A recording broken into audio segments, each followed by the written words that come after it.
हमें बात किस तरीके से करना है, बड़ों से कैसे करना है, छोटों से कैसे करना है, अपने बीवी बच्चों से कैसे बात करना है, अपने माँ बाप से कैसे बात करना है। जैसे हमें कोई भी कंप्यूटर हो और मोबाइल फ़ोन हो और बहुत ही सारे गैजेट्स होते हैं, ऐसे ही उसको तो हम सोचते भी हैं और समझते भी हैं और ठीक तरीके से इस्तेमाल करते हैं। लेकिन जिस चीज़ का हमें सही से इस्तेमाल करना चाहिए, हम उसका इस्तेमाल नहीं करते। वो है हमारे अंदर का फ्यूचर, हमारे अंदर का सिस्टम बेहतरीन तरीके से सोच और समझ के इस्तेमाल करना है, वरना हमारे जिस्म के लिए और हमारे सेहत और तंदुरुस्ती के लिए भी बहुत ही नुकसानदेह हो सकता है।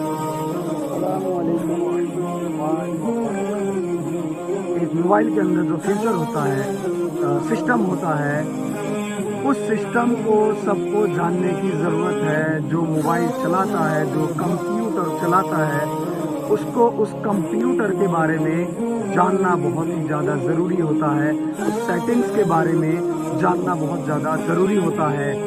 ऐसे ही लोगों की ज़िंदगी है, हमारी जो ज़िंदगी है, अल्लाह ताला ने जो हमें ज़िंदगी दिया है, हमारे अंदर जो सिस्टम को इंस्टॉल किया है, हमें उस चीज़ के बारे में जानना बहुत ही ज़्यादा ज़रूरी है कि हमें कैसे इस्तेमाल करना है।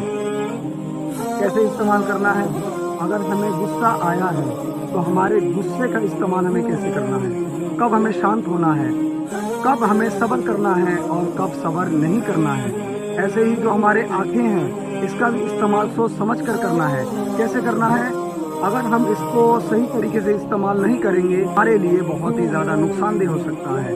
हमारे आँखों का इस्तेमाल भी ठीक तरीके से करना होता है, ऐसे ही हमारे दांतों का इस्तेमाल भी ठीक तरीके से करना होता है।